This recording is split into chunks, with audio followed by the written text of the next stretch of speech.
L'émission Bonjour Côte-du-Sud, une présentation d'Uniprix Santé, 79 de la Fabrique Montmagny. Uniprix Santé, là où le mot professionnalisme prend tout son sens. Un accueil toujours chaleureux et un service de proximité est accordé à notre précieuse clientèle. Entouré d'une équipe dynamique, notre priorité est de bien répondre à vos attentes et à vos besoins. Uniprix Santé vous offre aussi le service de livraison. Propriété de Daniel Lachance, au service de la communauté à l'aide de professionnels de la santé. Uniprix Santé, avenue de la Fabrique Montmagny, 248 55 95. Les Caisses Desjardins de Montmagny-Lillet, fier partenaire de l'émission Bonjour Côte-du-Sud.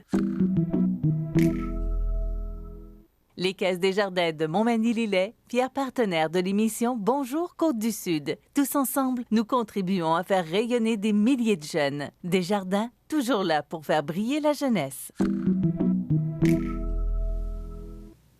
Mardi 18 février 2020, Marie-Ève Proulx se réjouit. Alors voilà, Marie-Ève Proulx se réjouit que la Caisse de dépôt et placement devienne le premier actionnaire d'Alstom. Rémi Langevin estime que le projet de complexe sportif que la ministre Proulx cherche à faire déposer par la MRC est mal ficelé. Trudeau négocie, mais la crise s'aggrave. La pression s'accentue sur le fédéral pour le retour du transport ferroviaire. Bilan des pompiers des 2 dernières semaines. Les Québécois financent le géant Alstom et au sport, un jeune de la région dans l'équipe des Petits Nordiques au tournoi Pee-Wee de Québec. Tous les détails de ces nouvelles dans un instant.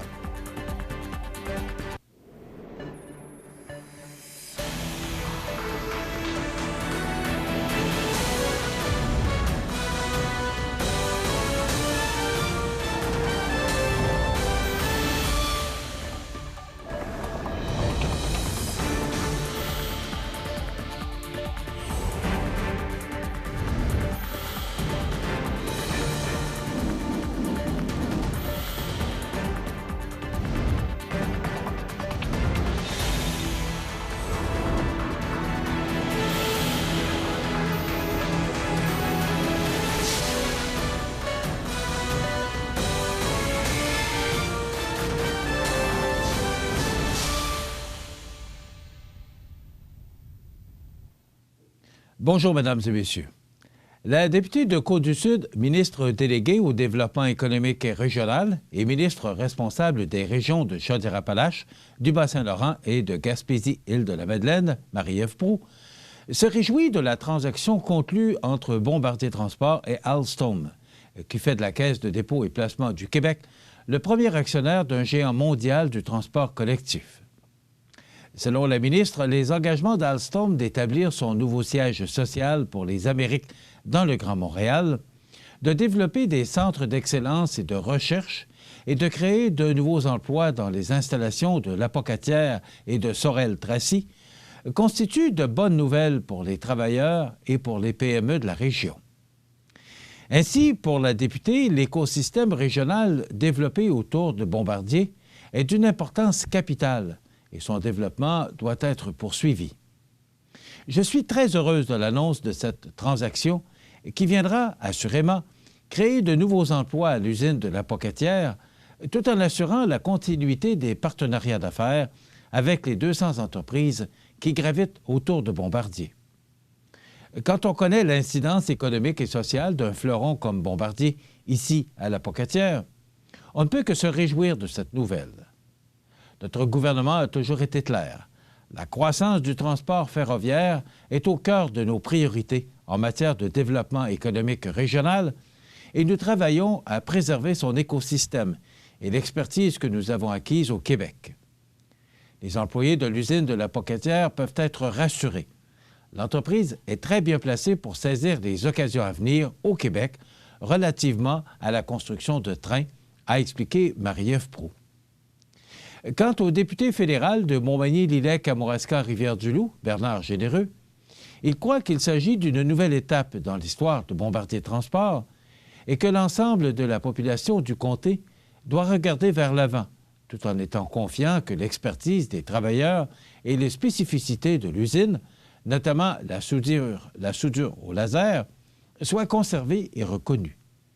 Bombardier a su, à travers les années, créer de la richesse pour notre région et l'ensemble du Québec. Avec les gens d'ici, l'expertise d'ici Et l'argent d'ici, notre usine est unique au monde et est un véritable bijou pour les potentiels nouveaux acquéreurs. La Caisse de dépôt et placement du Québec sera un important actionnaire de la société française Alstom, avec une voix forte au conseil d'administration, le cas échéant. Alstom mentionne aussi avoir pris des engagements forts envers le Québec et en particulier envers l'usine et les employés de la Pocatière. Je suis donc convaincu que ces dirigeants s'assureront de garder les opérations québécoises en vie, de conserver les acquis et par-dessus tout, les emplois des gens qui ont construit notre région et qui y habitent. Je suivrai personnellement l'évolution du dossier et ferai valoir les avantages de la Pocatière, de concert avec les autres acteurs régionaux, aux éventuels acquéreurs, a conclu le député Bernard Généreux. Rappelons qu'Alstom est déjà un partenaire important des grands projets du transport du Québec. L'entreprise française avait remporté le premier appel d'offres pour le remplacement des wagons du métro de Montréal avant qu'un consortium avec Bombardier ne soit formé. Alstom est également le fournisseur des trains légers du REM. La transaction proposée doit par ailleurs faire l'objet de plusieurs approbations réglementaires et que la clôture officielle est prévue en 2021. Dans son entrevue mensuelle accordée à CMA TV Nouvelles ayant eu lieu hier, lundi, le maire de Montmagny, Rémi Langevin, s'est dit inquiet que la députée ministre Proulx tente de faire endosser le projet de complexe culturel et sportif et de santé durable par la MRC de Montmagny, alors que celui-ci est, selon lui, mal ficelé.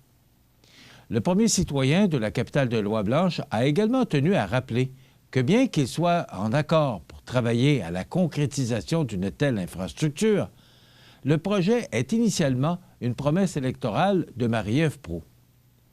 Il ne souhaite donc pas que Montmagny débourse un gros montant dans cette aventure car, dit-il, ce n'est pas un projet initié par la Ville. Écoutons le maire de Montmagny. Mais vous savez, quand on a un projet, si moi je vous parle d'un projet, si dans ma campagne je parle d'un projet, je m'attends à ce que je sois le principal payeur du projet. Hein? Si la Ville parle d'un projet, je vais m'attendre à ce que la Ville va être le principal payeur du projet. Comme le centre multifonctionnel. Exactement. Si y a quelqu'un d'autre de l'extérieur qui nous parle d'un projet, ben moi, je m'attends à ce que la personne qui veut implanter un projet chez nous soit le principal payeur du projet.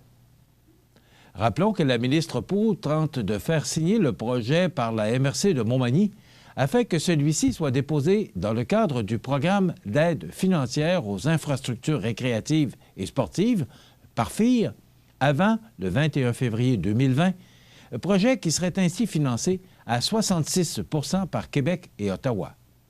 Par exemple, si le projet devait coûter 30 millions de dollars, la MRC et ses partenaires devraient trouver minimalement une somme de 10 200 000 $, ce qui ne comprend pas les frais d'exploitation. À cet égard, M. Langevin a rappelé que la MRC de Montmagny vivait des quotes-parts des municipalités du territoire et que, sur l'ensemble du budget de la MRC, un montant de 46 % était financé exclusivement par la Ville de Montmagny. Écoutons, encore une fois, M. Langevin. Alors moi, j'ai hâte de voir comment on va présenter ce projet-là, comment on va attacher le financement du projet, comment on va aussi nous expliquer tout l'engagement opérationnel du projet et comment ça va être partagé, ça, avec les municipalités et puis le gouvernement. C'est un peu ça la question. Parce que moi, je trouve que c'est un très beau projet et puis je suis pour le projet et je vais travailler pour que ce projet-là se réalise parce que ça va apporter un plus à notre municipalité. Mais la question, c'est qui paye quoi? Soulignons en terminant que le Conseil des maires de la MRC de Montmagny aura à se prononcer sur le projet ce soir, mardi 18 février. Si le dit projet est accepté, il devra rapidement être déposé dans le cadre du PAFIR, puisque la date butoir pour déposer un projet dans ce programme est le 21 février 2020. L'autre option serait de la déposer dans le programme d'aide financière aux infrastructures récréatives et sportives, le PQI, lequel permettrait un financement à 90 %. Cependant, La ministre estime que le projet serait plus dur à faire accepter en raison d'autres priorités plus urgentes au Québec. Pressé de toutes parts d'en finir avec la crise des trains, le premier ministre Justin Trudeau a plaidé hier pour la voie de la négociation, sans toutefois pouvoir préciser quand il espère en arriver au dénouement tant souhaité par des milieux économiques. Je comprends à quel point les gens sont préoccupés et même inquiets par rapport à cette situation, a déclaré le chef du gouvernement fédéral à l'issue d'une réunion d'urgence d'1h30 à Ottawa en présence de 9 ministres, sur laquelle peu de détails ont filtré. Selon le Journal de Québec, M. Trudeau, qui a dû annuler un voyage à la Barbade dans le cadre de sa campagne pour doter le Canada d'un siège non permanent au Conseil de sécurité des Nations unies, a indiqué avoir eu des échanges avec des premiers ministres provinciaux et des leaders autochtones. Nous allons continuer de travailler d'arrache-pied pour résoudre cette situation de façon paisible, mais aussi de façon rapide, a-t-il promis, alors que le barrage de voies ferrées se poursuivait pour un 12e jour, avec de nombreuses conséquences. Près de Belleville, en Ontario, un blocus particulièrement dévastateur pour le réseau de l'Est du pays était encore en vigueur. En fin d'après-midi, au centre-ville de Montréal, des chaînes humaines réunissant plus d'une centaine de manifestants ont bloqué, pendant environ 1 heure, des intersections de la rue Sherbrooke-Ouest à la hauteur de l'Université McGill. En Haute-Mauricie, la communauté atikamekw de Wemotaci a bloqué, à son tour, une voie principale du Canadien national passant sur son territoire, en appui avec la nation Wet'suwet'en, mais aussi pour protester contre un autre projet de gazoduc entre l'Ontario et le Saguenay. Pendant ce temps, les opposants politiques de Trudeau et les provinces cachaient de moins en moins leur impatience. Je pense que Justin Trudeau doit s'impliquer et il faut mettre des limites. Je comprends qu'il faut le faire en discutant avec les nations autochtones, mais actuellement, il commence à avoir des pénuries, a soulevé le premier ministre québécois François Legault. C'est comme si, pendant 1 semaine, il n'y avait pas eu de pilote dans l'avion, puis on n'a pas de plan de match précis. C'est aussi indigné le chef adjoint du NPD, Alexandre Boulris, à TVA Nouvelles. De passage à Lévis, le candidat à la direction du Parti conservateur, Peter MacKay, a même semblé soutenir l'intervention des policiers afin de mettre un terme au blocus. Je pense maintenant qu'on a besoin d'une décision forte. Dans mon opinion, j'appuie les policiers faits l'action pour améliorer les situations parce que c'est une crise de beaucoup de personnes, a-t-il affirmé dans un français approximatif. Dans quelques instants, on passera à la pause, mais tout d'abord, mentionnons qu'au cours de la période du 31 janvier au 13 février, les pompiers du service de la sécurité incendie et de la sécurité civile de la Montmagny sont intervenus à 9 reprises. On en parle dans quelques instants.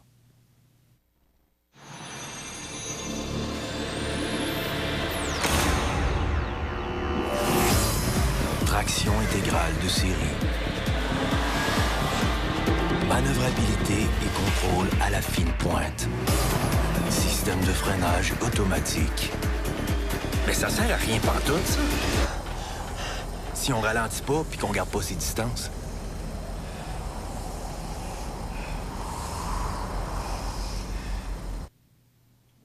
Le 31 janvier, vers 3h50, une équipe s'est déplacée pour effectuer des vérifications dans une résidence du boulevard Taché-Ouest à Montmagny, à la suite d'un déclenchement d'un avertisseur de monoxyde de carbone.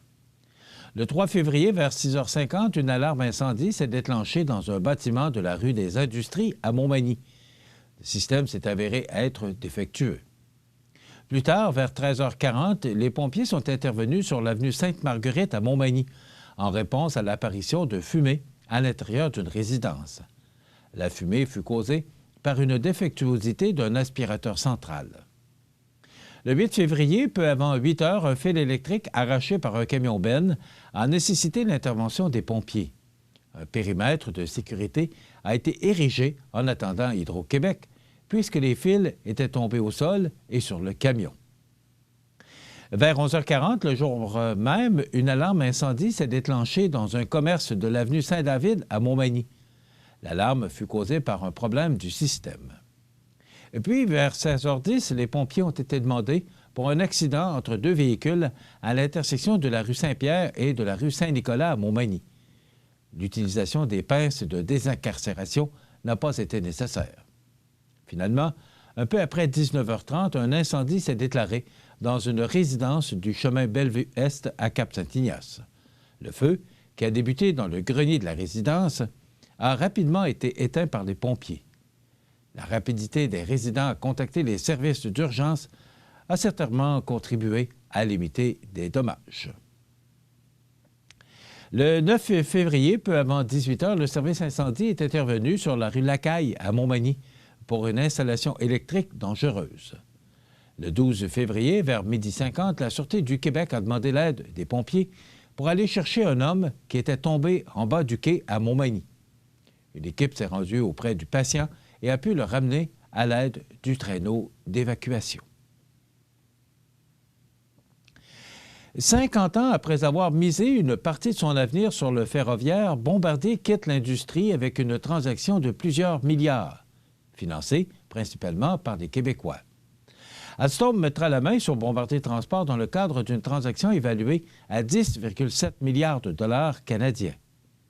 Mais en excluant les dettes transférées, Alstom déboursera, en réalité, 8,5 milliards de dollars en argent comptant.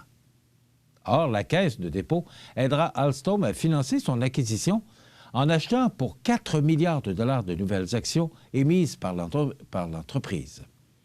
La compagnie deviendra ainsi le plus important actionnaire d'Alstom avec une participation de 18 %.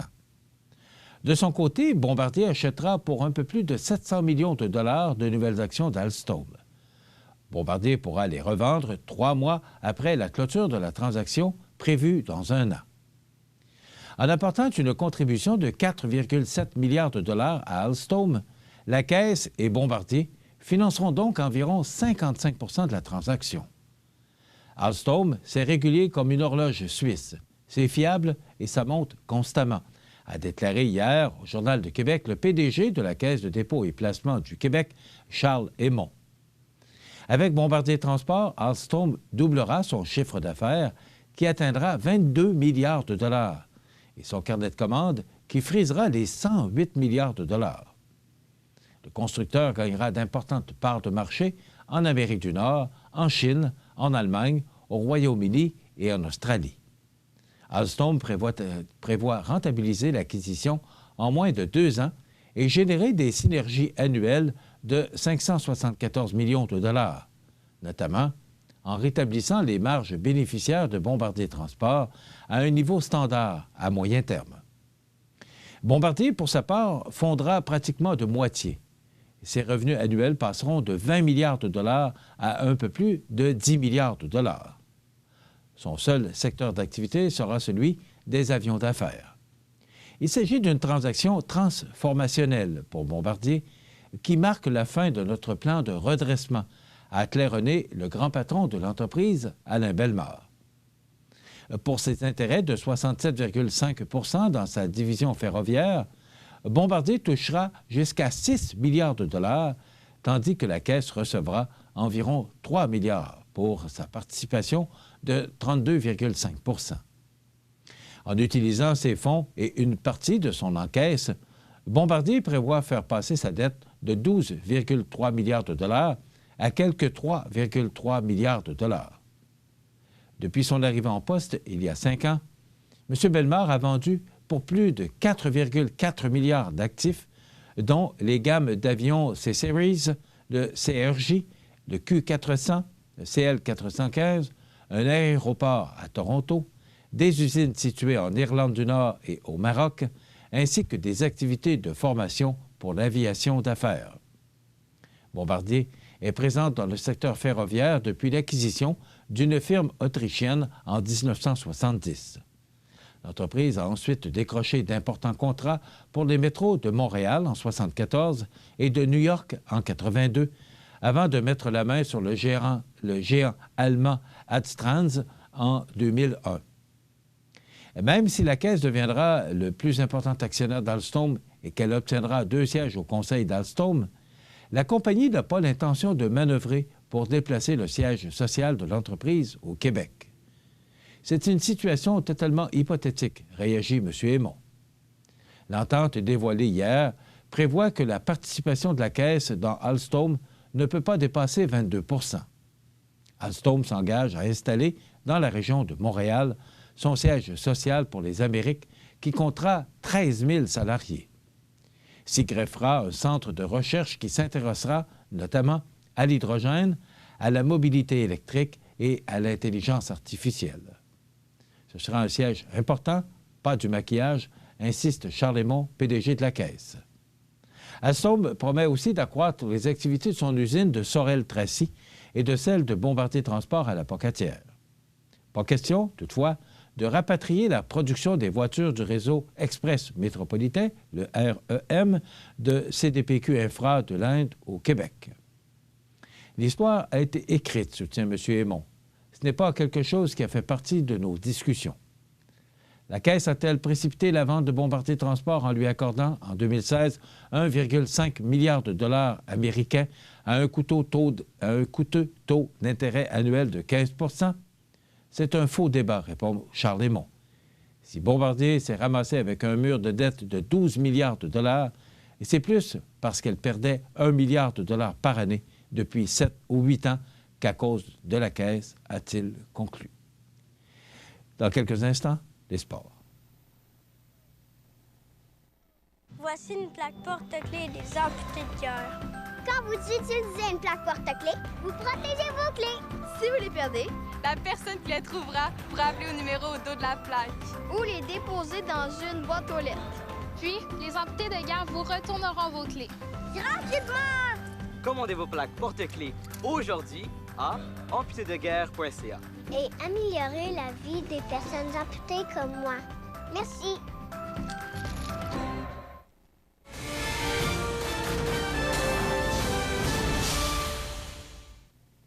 Côté sport, bien que l'équipe des Nordiques de Québec n'existe plus dans la Ligue nationale de hockey depuis presque 25 ans, il n'en demeure pas moins qu'elle est toujours représentée au prestigieux tournoi Pee-Wee de Québec, et ce, dans la catégorie 2A élite.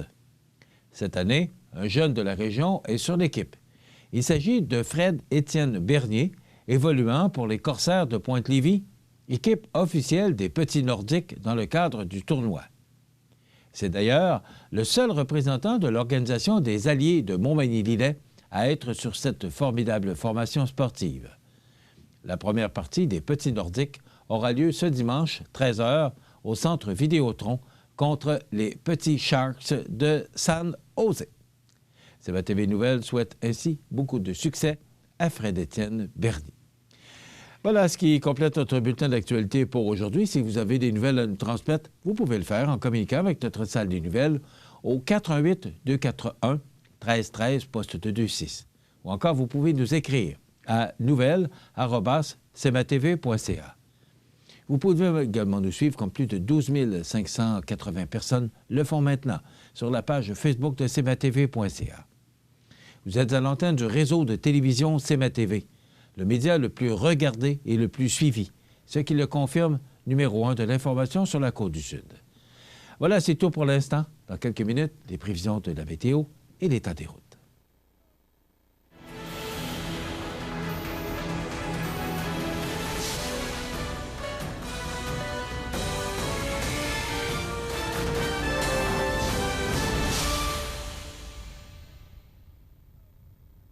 Les Caisses Desjardins de Montmagny-Lillet, fiers partenaires de l'émission Bonjour Côte-du-Sud.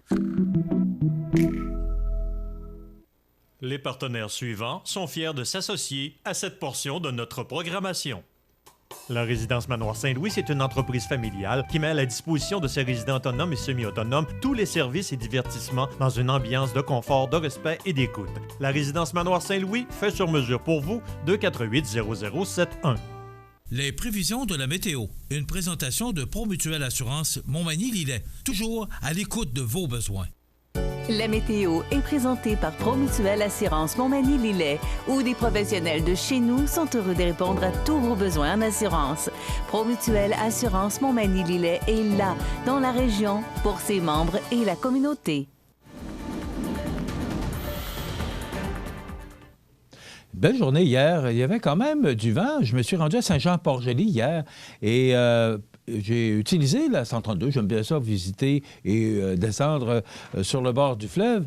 Et je pouvais vous dire qu'à certains endroits, là, il y avait des petites lames de neige. Il y avait de la poudrerie, là, particulièrement dans les champs. Là. Alors, c'était venteux. C'était moins 7 degrés, mais peut-être un petit peu plus froid en raison de ces bons vents. Mais le soleil qui se fait de plus en plus chaud, réchauffait. Alors, c'était quand même... ça s'endurait très bien hier. Aujourd'hui, là, tout le monde parle d'une tempête. Là, puis, là, moi, je ne la vois pas, la tempête. Mais Environnement Canada non plus. Cependant, on parle de neige avec de la poudrerie. On regarde d'abord l'image radar. Je vous dirais qu'au moment où on se parle, là, à 8h26, c'est dégagé. Le ciel, c'est ensoleillé. Mais vous voyez cette masse nuageuse là, qui va nous atteindre au cours de la journée. Donc, il y aura un ennuagement avec de la neige et de la poudrerie par endroits débutant au cours de l'après-midi, mais on parle d'une accumulation de 2 cm. Alors, s'il y a une tempête dans l'air, là, ce n'est pas cet après-midi. Les vents deviendront d'est à 20 km/h avec des rafales à 40, donc 2 cm de neige avec des vents de 20 à 40 km/h. Ça va causer de la poudrerie. Peut-être pas pour fermer les routes, mais peut-être pour rendre plus difficile la circulation sur les routes. Maximum, quand même, très confortable de moins 5 pour Montmagny-Lillet, la Pocatière, Saint-Paul-de-Montmagny et moins 6 pour Saint-Pamphile. Ce soir, neige qui cesse en fin de nuit, nuageux par la suite. Poudrerie par endroits tôt ce soir. Et au cours de la nuit, on parle d'une accumulation de 5 à 10 cm avec des vents d'est de 20 km/h avec des rafales à 40 devenant légers au cours de la soirée. Vent devenant d'ouest à 20 km/h en rafale à 40 au cours de la nuit. Donc, ils sont d'est en soirée, ils vont changer de bord et souffler ouest au cours de la nuit entre 20 et 40 km/h. 5 à 10 cm. Donc, il y aura de la neige et de la poudrerie là, au cours de la nuit. Mais les températures vont augmenter et atteindre moins 1 au cours de la nuit. Donc, ça va considérablement s'adoucir là, au cours de la nuit prochaine. Mercredi, du temps généralement nuageux, dégagement tard en après-midi, vent d'ouest de 30 km/h en rafale à 60. Donc, il pourrait y avoir de la poudrerie au sol demain en raison de ces forts vents. Là. Donc, si vous devez vous déplacer demain, il faudra peut-être prévoir qu'il n'y a pas de précipitation. On nous dit généralement nuageux, mais ce sont les vents qui souffleront entre 30 et 60 km/h. Donc, ça pourrait causer de la poudrerie à certains endroits. Température à la baisse pour atteindre moins 13 en après-midi. Refroidissement éolien de moins 10 le matin, moins 22 en après-midi pour demain mercredi. Je ne sais pas si vous avez remarqué les variations de température depuis le début de la saison. Là. Il fait doux et après ça, on a 2 ou 3 jours de temps de froid intense, puis après ça revient du temps doux. Donc, c'est ce qu'on va connaître encore au cours de la semaine. Dégagé pour la nuit de mercredi à jeudi avec un minimum froid de moins 24 et pour jeudi, ce sera ensoleillé mais froid avec un maximum de moins 14 degrés. Pour la nuit de jeudi à vendredi, ciel dégagé, minimum de moins 18 et pour vendredi, ensoleillé, venteux avec un maximum un petit peu plus doux de moins 8. Cependant, avec les vents, ce sera froid. Samedi, alternance de soleil et de nuages avec un maximum quand même très confortable de moins 2. Et pour dimanche, alternance de soleil et de nuages avec un maximum de 0. Donc, ce sera une merveilleuse fin de semaine pour pratiquer des sports d'hiver. Et la semaine débute avec une alternance de soleil et de nuages pour lundi avec un maximum quand même très appréciable de plus 1 degré. Les normales de saison à ce temps-ci de l'année sont de moins 5 le jour, moins 16 la nuit. Le soleil s'est levé à 6h43 ce matin, se couchera à 17h09, heure normale de l'Est. La température la plus élevée a été enregistrée en 2008, croyez-le ou non, pour un 18 février, 7,8 degrés. Et la plus froide en 2001 avec moins 24,6 degrés. Hier, on a reçu 1,2 cm de neige. Le maximum enregistré, moins 5 degrés. Et le minimum au cours de la nuit de moins 21. Donc, c'était froid là, au cours de la nuit dernière. La pression barométrique est actuellement à 103,3 kPa. La tendance est à la hausse. L'humidité est à 70 %. Les vents soufflent actuellement de direction sud-est à 16 km/h. Il fait moins 18, donc c'est ensoleillé. Il y a quelques nuages et avec les vents, on peut ressentir une température de moins 27 degrés. Donc, c'est très froid. Habillez-vous chaudement si vous devez sortir aujourd'hui. L'état des routes présenté par le garage Fernand Landlois à Montmagny, qui offre le service de remplacement de pare-brise, la peinture et le débosselage de votre carrosserie. Le garage Fernand Landlois est membre de la bannière Car Expert. Le garage Fernand Landlois et Fils, 4e rue Montmagny, 248-5622. Alors, l'état des routes, là, vous pouvez le constater en voyant le tableau. C'est beau partout, c'est sur pavage partout, sauf la route 283 qui mène de Saint-Just-de-Bretonnière vers Saint-Paul. C'est partiellement enneigé. Pour le reste, c'est beau partout. Cependant, je vous rappelle qu'on nous prévoit 2 cm ou aux environs de 2 cm selon Environnement Canada, avec des vents qui seront quand même présents. Ça pourrait causer de la poudrerie. Il y a de la neige au cours de la soirée et de la nuit prochaine, avec des vents là, qui vont souffler de direction est et changer de direction et souffler ouest au cours de la nuit, avec des vents de 20 à 40 km/h et demain du vent. Donc, ça pourrait considérablement changer les conditions routières.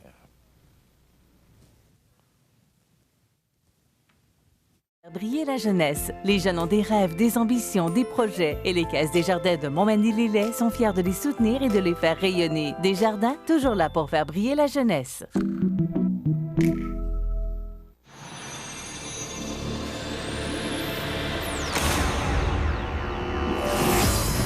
Traction intégrale de série. Manœuvrabilité et contrôle à la fine pointe. Système de freinage automatique. Mais ça sert à rien pantoute, ça. Si on ralentit pas puis qu'on garde pas ses distances.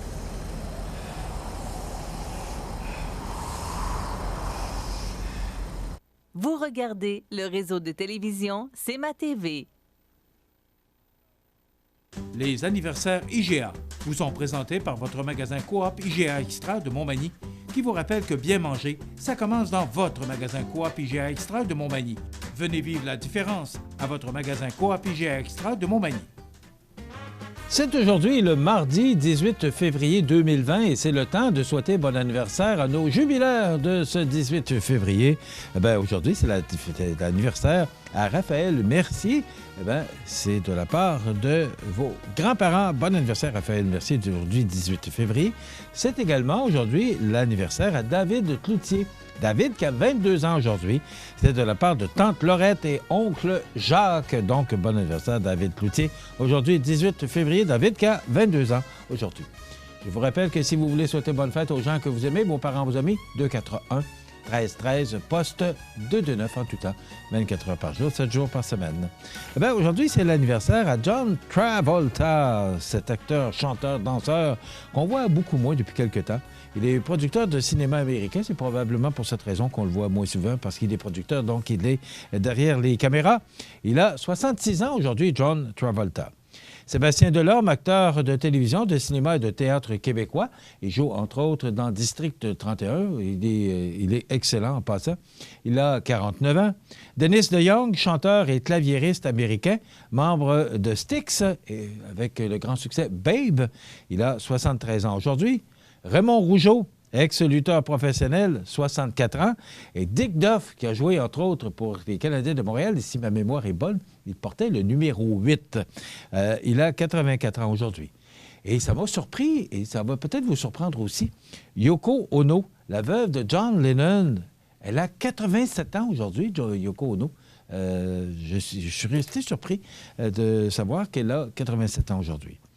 On se souvient des disparus, entre autres, de ce 18 février, de Charles Deblois, qui a été longtemps reporter pour TVA, qui a été également député fédéral dans Beauport-Montmorency, décédé l'an dernier à l'âge de 79 ans. Didier Lockwood, 62 ans, violoniste de jazz français, décédé en 2018. Mavis Galland, décédée en 2014, 91 ans, écrivaine canadienne à Montréal, qui a publié plus d'une centaine de nouvelles. Damon Harris, 62 ans, chanteur des Temptations de 1971 à 1975. Temptations qui a été un groupe si populaire. Et c'est drôle qu'on souligne l'anniversaire de son décès aujourd'hui avec cette transaction qui fait beaucoup jaser. Il est décédé en 1964, Joseph Armand Bombardier, à l'âge de 56 ans, le père de la motoneige. Comment peut-on l'oublier? Et je ne sais pas ce qui passerait s'il revenait aujourd'hui de voir son nom partout, comme on le voit actuellement, cette belle entreprise, ce beau fleuron, qui malheureusement perd des plumes, mais quand même, je pense qu'on assiste à quand même une bonne transaction pour l'avenir de Bombardier. Alors, Joseph Armand Bombardier est décédé le 18 février 1964 à l'âge de 56 ans. Dans quelques instants, on vous propose la chronique juridique avec Maître Nathalie Dubé. Mourir sans testament, vous savez, on ne le dira jamais assez, l'importance d'un testament. On aura notre chronique des emplois et à 9 h, nous recevrons la directrice générale de la MRC de Montmagny, Nancy Labrec, le président de la Chambre de commerce de Montmagny, Frédéric Corriveau, et Bernard Pouliot, le directeur général de l'école secondaire Louis-Jacques Cazot. Donc, c'est à ne pas manquer sur nos ondes. Je vous souhaite, naturellement, José Soucy sera là en fin d'émission pour ses commentaires sur l'actualité. Je vous souhaite une excellente émission. Voici une plaque porte-clés des amputés de cœur. Quand vous utilisez une plaque porte-clés, vous protégez vos clés. Si vous les perdez, la personne qui les trouvera pourra appeler au numéro au dos de la plaque. Ou les déposer dans une boîte aux lettres. Puis, les amputés de guerre vous retourneront vos clés. Gratuitement! Commandez vos plaques porte-clés aujourd'hui à amputédeguerre.ca. Et améliorer la vie des personnes amputées comme moi. Merci. Vous regardez le réseau de télévision C'est ma TV. La chronique juridique. Une présentation de Nathalie Dubé, notaire, maintenant au 14 chemin des Poiriers à Montmagny. Alors, je vous souhaite la bienvenue à cette autre chronique juridique en compagnie de Maître Gabriel Sanson. Bonjour. Bonjour. On l'avait mentionné lors de la dernière chronique, Maître Gabriel Sanson alternerait pour les chroniques. Donc, une semaine, ça va être avec Maître Gabriel Sanson, l'autre semaine avec Maître Nathalie Dubé, parce qu'on va parler des droits de la personne avec vous. Oui. Et on va parler plus du droit corporatif avec Maître Dubé. Exact. Alors, je vous souhaite la bienvenue. Merci. Là, vous êtes toute seule. Là. Oui. Alors, une première. Oui. Alors, aujourd'hui, on parle, parce qu'on est dans les droits de la personne, mourir sans testament. On l'a dit précédemment, on ne le dira jamais assez, l'importance d'un testament. Oui. Et moi, j'aimerais ça qu'on rappelle aux gens, qu'est-ce que ça fait quand on n'a pas de testament? C'est quoi les causes? C'est quoi le...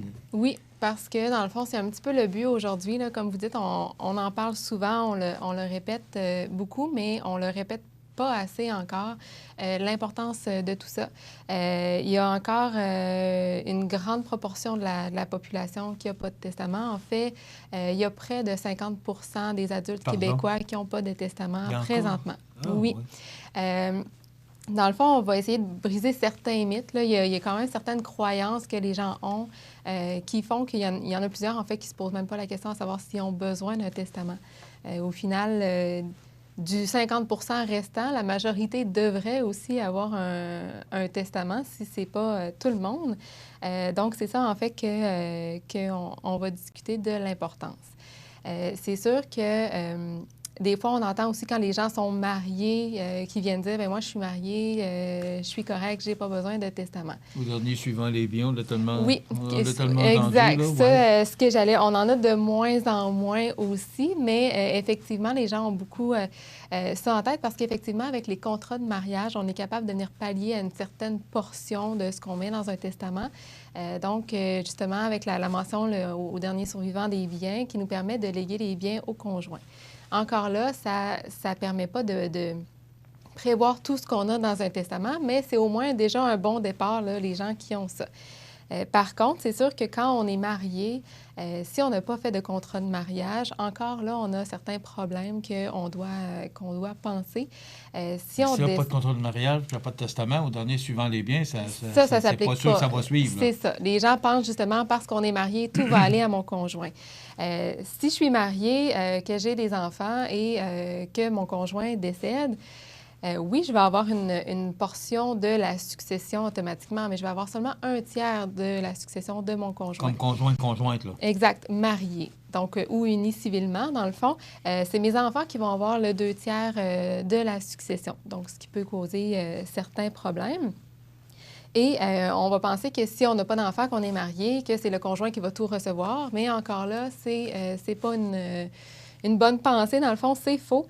Si jamais on n'a pas d'enfant, bien, le conjoint, oui, va recevoir 2/3 de la succession, mais c'est les parents du conjoint décédé qui vont recevoir l'autre tiers de la succession. OK. Donc, le conjoint va partager la succession avec ses beaux-parents. OK. Et eux auraient 1/3. 1/3 de la succession. OK, 2/3 au conjoint. Exact. Alors, on imagine, là, c'est le père et la mère, mais si le père et la mère sont décédés, là, on s'en va dans les beaux-frères et belles-sœurs. Exactement. Vous et avez si tout compris, le principe. Les neveux et nièces, par contre, quand on est marié... Alors, entrer dans la danse. Là. Les neveux et nièces n'entreront pas. Si on est marié, ça va s'arrêter à un moment donné.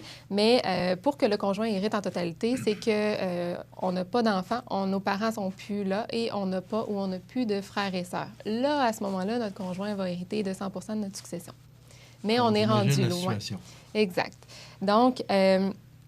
ça fait partie des choses, justement, des mythes là, on pense que par le mariage, on est protégé automatiquement, mais ce n'est pas le cas. Ce n'est pas nécessairement le cas. OK. Maintenant, on dit souvent que ça fait plusieurs années qu'on est conjoint de fait. Notre conjoint hérite de nos biens. Conjoint de fait. Oui. Pas marié. Non, effectivement. Et ça, il y en a de plus en plus, là. Oui, il y a de moins en moins la mode, effectivement. Il y a de moins en moins de mariages. Et les gens, souvent, probablement que ça part un petit peu des notions fiscales aussi, parce qu'au niveau fiscal, quand ça fait 1 an qu'on réside ensemble ou si on a un enfant, on est conjoint de fait. Il y a une reconnaissance du conjoint au niveau fiscal. Mais au niveau légal, le conjoint de fait n'est jamais reconnu. Donc, il y a effectivement cette croyance-là que les gens disent « mais moi, ça fait plusieurs années qu'on est conjoints ensemble, on a des enfants, donc je suis protégée, je vais hériter de mon conjoint en cas de décès ». Il faut savoir, dans le fond, que le conjoint de fait, dans aucun cas, il pourra hériter si jamais le conjoint décède sans testament. Donc, tantôt, on parlait des conjoints mariés, il y a certaines alternatives. Est-ce que les parents sont encore là? Est-ce qu'il y a des frères et des sœurs? Là, quand vous parliez des neveux et nièces, avec le conjoint de fait, les neveux et nièces, les petits-neveux et petites-nièces vont pouvoir hériter, eux, mais pas le conjoint de fait. Donc, c'est à prendre en considération. Si jamais on a des enfants avec quelqu'un, on est conjoint de fait, mais c'est les enfants qui vont hériter. Donc, c'est souvent une problématique que les gens vont se retrouver avec des enfants. Un des deux parents décède, il n'y a pas de testament, les enfants sont mineurs. Donc, le parent qui est survivant, finalement, il se retrouve qu'il n'hérite pas de son conjoint. Donc, bien souvent, il y a une maison qui va être impliquée. Le conjoint survivant va habiter dans la maison qui appartient désormais à ses enfants, ce qui fait qu'on a plusieurs procédures à faire. Le conjoint va devoir racheter la maison à ses enfants. La cour va être impliquée. Ça implique beaucoup de problématiques. On parle souvent, les gens s'attendent à beaucoup de frais pour le testament. Ça vaut la peine de s'informer et selon la situation aussi, tout ce que ça peut engendrer en termes de frais, de délais, de problématiques si on n'a pas fait le testament, c'est bien pire que le coût du testament en tant que tel.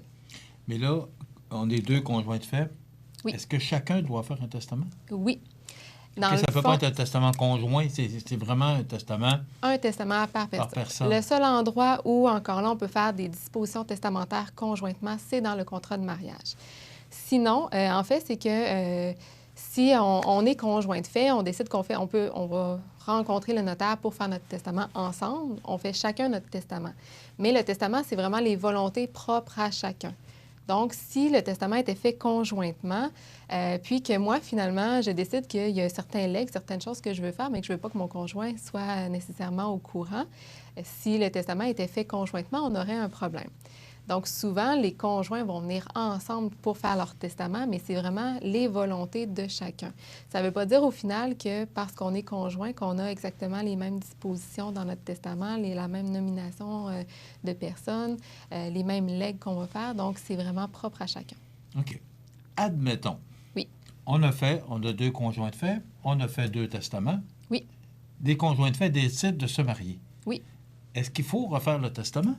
Tout dépendant Ou de la si situation. les 2 testaments qui ont été faits sont encore valides? Oui. Dans le fond, la façon que ça fonctionne au décès, c'est toujours le dernier testament qui a été fait qui va s'appliquer. On n'a pas besoin de le refaire on n'est pas, sauf si notre mariage. situation a changé. Mais si on fait notre testament, l'année suivante, on se marie, puis que ce qu'on avait dans notre testament, c'est encore la même chose, notre état civil va changer. On va avoir un régime matrimonial maintenant qui va être applicable. Donc, il y a des règles du régime matrimonial qui vont s'appliquer au décès. Mais en tant que tel, dans le testament, si les dispositions qu'on avait nous conviennent encore, on n'a pas besoin de refaire un testament. Est-ce qu'il faut faire un contrat de mariage? Tout dépendant encore de la situation, parce que le contrat de mariage permet de choisir notre régime matrimonial. Souvent, ça va être bien de faire un contrat de mariage parce qu'on vient décider d'être sous le régime de la séparation de biens. Ce qui arrive, c'est que si on ne fait pas de contrat de mariage, c'est un régime automatique qu'on appelle la société d'acquêt. Donc, les gens vont être mariés sous le régime de la société d'acquêt. Mais ça, c'est vraiment au niveau du régime matrimonial qu'il va y avoir des différences qui vont pouvoir avoir un impact au moment du décès. OK. Que se passe-t-il pour les enfants et conjoints lorsqu'un testament n'a pas été fait? J'en ai parlé. C'est toute une question. C'est ça. J'en ai parlé brièvement tantôt, mais justement, si on a un conjoint, l'exemple classique, là, on a notre conjoint de fait, on a des enfants, on n'a pas fait de testament. Moi, par exemple, je réside avec mon conjoint de fait, mais je ne suis pas propriétaire de la maison. Au décès de mon conjoint, les enfants héritent de la totalité de la succession. Donc, maintenant, je suis locataire de la maison de mes enfants. Ce qui, premièrement, amène beaucoup de surprises. Souvent, dans notre patrimoine, on compte ce que notre conjoint a aussi. Il y a de fortes chances que notre conjoint voudrait que la maison nous revienne à nous plutôt qu'aux enfants qui peuvent avoir 1 an et 3 ans. Donc, ce n'est pas nécessairement l'idéal. On va devoir faire des procédures, on va devoir racheter la maison à nos enfants. Et encore là, on ne pourra pas dire, bien, c'est mes enfants, c'est moi qui les élève. De toute façon, je vais acheter la maison à un prix d'amis. Il faut vraiment démontrer la valeur de la maison, payer le montant de la valeur de la maison. Donc, moi, comme conjoint survivant, c'est pas dit que je vais être capable d'absorber tous ces coûts-là. On peut avoir à vendre la maison. Les enfants vont devoir être sous un régime avec un conseil de tutelle, donc des gens qui vont être nommés pour surveiller la gestion que je vais faire de leurs biens. Donc, ça implique beaucoup de gens aussi dans la procédure et ça peut emmener à des années de règlement de succession aussi au final parce que c'est une succession qui devient très complexe. Il faut penser que de faire un testament, les gens le voient pas comme c'est pas un bien tangible, le testament. On parle de... C'est un papier. Hein, oui, puis on parle de l'hypothèse de quand on va décéder, je voudrais qu'il arrive telle chose, mais c'est pas quelque chose qui se passe présentement. Donc, c'est ce que souvent les gens voient pas, mais il faut penser que de faire un testament, c'est de faire un cadeau à nos proches. C'est de prévoir pour quand on sera plus là, comment les choses vont se passer, comment nos biens vont être légués, qui va s'occuper de notre succession, qui va s'occuper de nos enfants. C'est toutes des choses, puis sans s'en rendre compte, c'est un immense cadeau qu'on fait à nos proches. Il y a M. Pierre-Yves McSween qui a dit dernièrement, là, c'est un monsieur qui commence à être bien connu aussi, les gens, dans le fond, disent qu'ils n'ont pas de sous pour faire un testament. Par contre, quand on regarde, les gens, de plus en plus, ont des voitures de l'année, ils ont des biens qui ont des grosses valeurs. Les gens voyagent à tous les ans, font des voyages familiaux.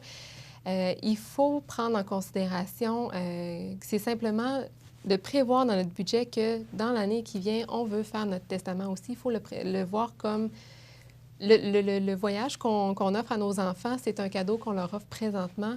Le testament, c'est un cadeau qu'on leur offre pour plus tard. Donc, c'est comme ça qu'il faut le voir, même si ce n'est pas un bien qu'on a tout de suite entre nos mains. Ça a une très grande valeur au final. Et quand on pense justement à ce que ça peut apporter d'avoir un testament et aux conséquences de ne pas en avoir un, qu'est-ce qui fait 50 de la population québécoise qui n'a pas de testament? Qu'est-ce qui fait que les gens hésitent à le faire? Souvent... C'est trop, on a peur de la lourdeur du document? Ou... Il y a beaucoup de gens qui viennent nous voir puis que ça les stresse de venir. Ils se disent qu'il y en a beaucoup que pour eux, c'est comme si... ils allaient décéder en faisant leur testament. On dit toujours aux gens, faire un testament, ça ne fait pas mourir, ça permet juste de prévoir le futur quand on ne sera pas là. Il y en a beaucoup aussi qui ont la pensée de se dire, bien, je suis encore très jeune, j'ai le temps de le faire, ça n'arrivera pas. Souvent, on a l'impression que ça va arriver aux autres et que ça ne nous arrivera pas. Mais c'est sûr que moi, en sortant dîner ce midi, je ne sais pas qu'est-ce qui peut m'arriver. Je ne sais pas si je peux avoir un accident. Puis le fait d'être jeune, ça n'empêche pas d'avoir des biens à gérer. Ça n'empêche pas d'avoir des enfants aussi qui ont besoin qu'on prépare pour eux l'avenir si jamais on n'est plus là. Donc, c'est beaucoup de pensées que les gens ont, qui se disent on reporte à plus tard, là. On a le temps de le faire, mais des fois, dans le fond, c'est mieux de le faire tout de suite. Quand il est fait, on sait que tout est en ordre, tout est correct, on n'a plus besoin d'y penser, puis on sait qu'il n'y aura pas de problème s'il nous arrive quelque chose. Mais on n'a pas conscience de tous les problèmes que ça va engendrer à nos proches, à nos familles, nos amis. Exact. C'est beaucoup de problèmes, c'est beaucoup de frais, de délais. Donc, c'est toute cette situation-là qu'il faut avoir en tête quand on se dit est-ce que je devrais ou non faire mon testament. Il faut vraiment penser à nos proches pour le les après. assurances-vie, les actifs, la maison, oui. Il y a tellement de choses oui. qui sont impliquées. Oui. Les funérailles, oui. Parce qu'on peut également inclure dans un testament exact. La façon qu'on veut disposer de notre corps, parce oui. que c'est nous autres qui décident. Oui, puis c'est souvent un sujet encore là qu'on ne veut pas nécessairement aborder avec nos proches. C'est pas facile non plus. Parce que quand on va vous voir pour faire un testament, c'est pas les plus beaux moments de la journée. Non, c'est ça. On a beaucoup de questions qui nous Et qui vous rendent allez les gens... nous poser des questions, oui, justement. on vous enligne, on vous aide à voir à quoi on doit réfléchir. Puis exactement, pour les funérailles, c'est sûr que le souper du samedi soir, c'est pas nécessairement le moment où on se sent d'attaque pour parler de funérailles. Souvent, les gens peuvent faire des préarrangements funéraires. S'il y en a les préarrangements ne sont pas faits ou il y a certaines choses qui n'ont pas prévues dans leur préarrangement, le testament va souvent être un des seuls endroits où on a des notes de qu'est-ce qu'on voudrait pour nos funérailles. Ça permet encore là de dire aux proches qu'est-ce qu'on aurait voulu. C'est un casse-tête de moins qu'on laisse aux proches parce que c'est beaucoup de questions, beaucoup de décisions à prendre quand la personne décède et que là, tout de suite, on doit décider de comment on fait les funérailles. Est-ce que la personne voulait être incinérée ou non? Est-ce qu'elle voulait un service religieux, cérémonie de la parole? C'est toutes des choses qu'on peut prévoir aussi à l'avance. Notre chronique est terminée, mais je vais juste ouvrir une parenthèse. Si on a des arrangements funéraires, oui. Il faut qu'ils soient écrits à quelque part. Oui. Il arrive quoi dans ce temps-là? Vous voulez dire... À partir du moment où les arrangements funéraires sont faits, mais on n'a pas de testament? Dans le fond, c'est que les arrangements vont pouvoir se prévoir, mais encore là, il faut que la famille fasse la vérification parce que c'est sûr que si on va voir une résidence funéraire, mais que la personne qui est décédée, elle faisait affaire avec l'autre résidence funéraire, c'est sûr qu'on ne saura peut-être pas tout de suite que les préarrangements ont été faits. J'aurais tellement de questions à vous poser, mais c'est terminé. On pourra se revoir une autre fois. On poursuivra l'autre chronique. Merci beaucoup, c'est très intéressant. C'est toujours très intéressant, ces chroniques. Moi, j'apprends beaucoup.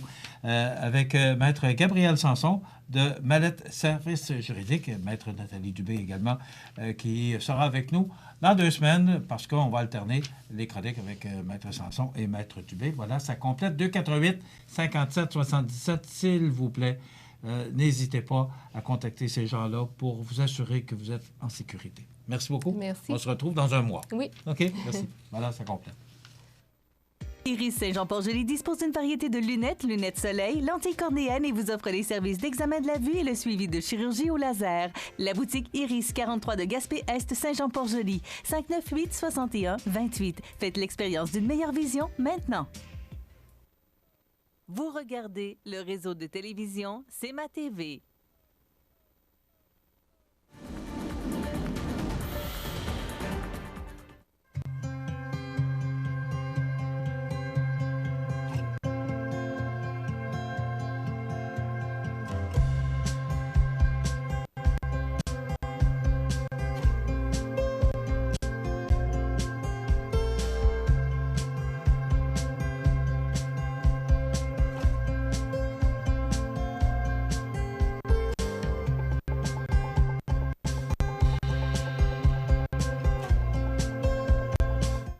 Les partenaires suivants sont fiers de s'associer à cette portion de notre programmation.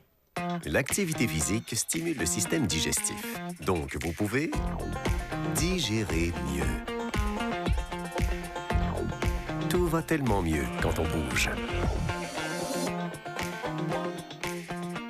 La chronique des offres d'emploi présentée par le Centre d'aide et de recherche d'emploi Montmagny-Lillet, le CAR, organisme à but non lucratif, à Montmagny, Saint-Fabien-de-Panay, Saint-Pamphile et Saint-Jean-Port-Joli, 418-248-9559 ou lecar.ca.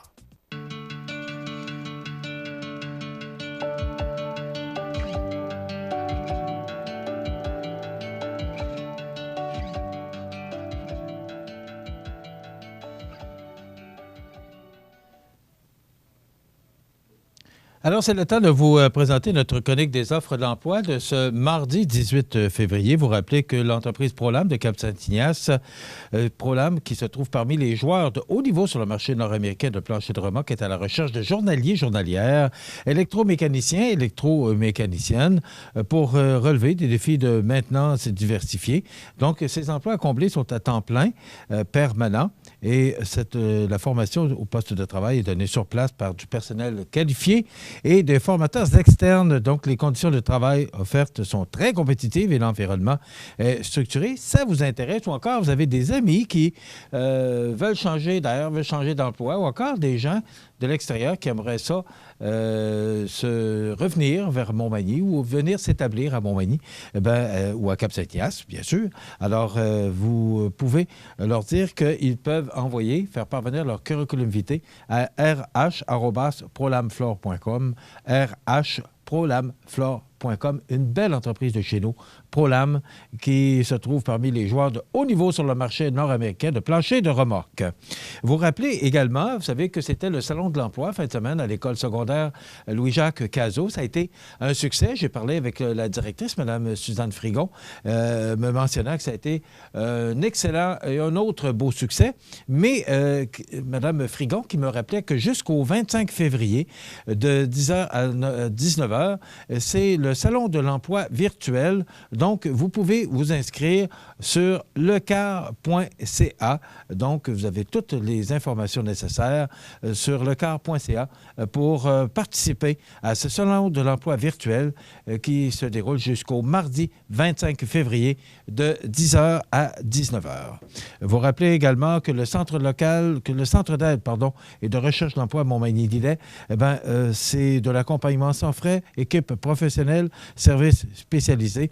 Donc, 4 points de service pour mieux vous servir. Montmagny, Saint-Fabien-de-Panay, Saint-Pamphile, Saint-Jean-Port-Joli, 248-95-59 ou pour les gens de l'extérieur, 1-877-337-95-59, lecar.ca qui vous présente cette chronique des offres d'emploi tous les mardis et jeudis à la même heure.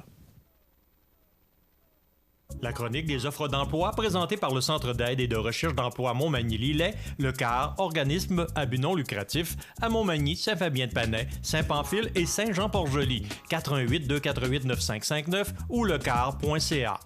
Veuillez prendre note qu'aujourd'hui, il n'y a pas d'avis de décès.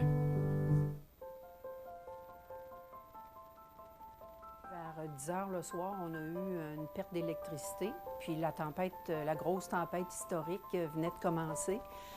Et 5 minutes plus tard, à peu près, l'alarme d'incendie est partie. Tout le monde est parti dans la salle, mais ça sentait tellement le feu dans la salle, là. C'était tellement dur pour les yeux, là. Les yeux nous chauffaient, la gorge aussi. Et on ne pouvait pas sortir à l'extérieur parce qu'effectivement, c'était la grosse tempête. On était pris là, finalement.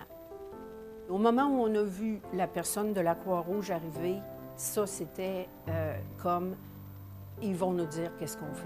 Ils vont s'occuper de nous autres. Ça nous a fait un baume juste de la voir. C'était une des plus grosses interventions que j'ai eues, particulièrement parce que c'était un peu le chaos, là. Il faisait froid, il faisait noir, il y avait l'eau qui dégoûtait sur tout le monde.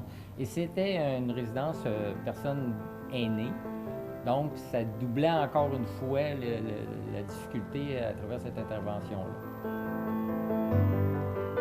La Croix-Rouge, c'est des hommes et des dames de cœur. C'est des gens débrouillards, des gens qui veulent aider. grâce à la Croix-Rouge, la vie a repris.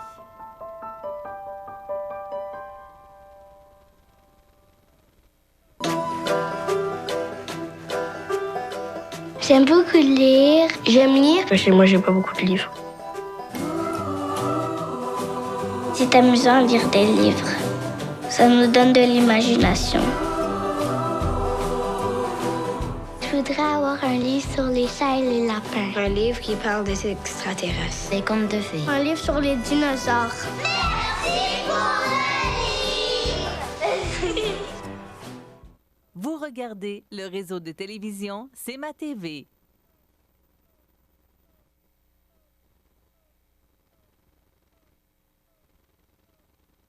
Alors, mes prochains invités, il s'agit de Mme Nancy Labrec, qui est directrice générale de la MRC de Montmagny. Bonjour. Frédéric Corriveau, président de la Chambre de commerce de Montmagny, également homme d'affaires, président du groupe Corriveau. Et M. Bernard Pouliot, directeur général de l'école de Cazaux. Bonjour. Bonjour à vous. Alors, aujourd'hui, il est question du complexe culturel et sportif et de santé durable, parce qu'on en parle beaucoup, mais là, on avance beaucoup là-dedans. Madame Labrec, c'est quoi le projet? Parlez-nous, parce qu'on a entendu parler beaucoup de ce projet-là. Maintenant, c'est la MRC qui... est-ce qu'on peut dire chapeaute ce projet-là? Bien, actuellement, c'est sûr et certain qu'il y a une demande d'aide financière qui est supposée être déposée prochainement. Mais à l'origine, c'est un projet qui a été réfléchi et discuté entre 7 partenaires. Les 7 partenaires, il y a les 2 MRC, Montmagny-Lillet. La MRC de Lillet appuie moralement le projet de complexe volet plus sportif, mais appuie de façon financière le projet de la partie culturelle. Les 7 partenaires, Chambre de commerce, École secondaire Cazaux, commission scolaire et les arts de la scène, bien évidemment. Donc, c'est dans un premier temps la réflexion de ce comité-là. On se souvient que la Chambre de commerce avait déjà fait des consultations, donc on avait un peu une idée des besoins et tout ça. Mais le comité s'est assis, a réfléchi, a discuté et on en est venu à une vision commune, c'est-à-dire que le projet doit se faire dans une perspective culturelle, éducationnelle, sportive, de santé durable et globale, sans opposer aucun projet du comité. Donc, d'où est née certaines orientations, parce qu'il y a des besoins qu'on connaît déjà. Il y a des types d'activités qui ont été pensées par le comité. Et suite à ça, on a commencé des focus group dès la fin décembre pour leur présenter un petit peu la réflexion du comité des 7. Puis de ça est sorti certains éléments et on a pu élaborer une esquisse. Là, actuellement, la Chambre de commerce est allée chercher des sous pour les coûts et tout ça via un architecte. Donc, on est rendu là actuellement au niveau de l'évolution du projet. Puis, bien évidemment, il y a des consultations publiques qui s'en viennent. Bon, parlons-en, là, parce qu'on va consulter les gens pour savoir ce qu'ils en pensent. Mais c'est quoi l'implication de ces consultations-là? Bien, c'est de présenter la vision du comité et de récolter aussi la vision des gens par rapport à un tel projet, autant au niveau culturel, sportif, santé durable et globale. Oui, c'est la MRC avec les partenaires qui organisent l'événement, mais on va être assisté de la santé. Donc, il y a l'équipe du CIS, le Centre intégré de santé et services sociaux, qui va nous aider qui prend le leadership pour animer. Et pour le volet santé durable et globale, on va être aussi assisté d'une médecin du CIS spécialisée en santé durable qui va venir exposer aux gens, répondre aux questions, c'est quoi la santé durable et globale, et parler aussi des statistiques au niveau santé de la région.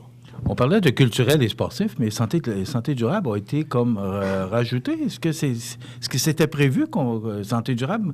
Parce qu'on n'entendait jamais parler, mais maintenant, on ajoute le volet santé durable. Moi, je trouve ça intéressant. Je pense que au niveau du comité, il y a beaucoup d'idées, beaucoup de discussions qui se sont faites. Autant la Chambre de commerce, l'école, tous les partenaires.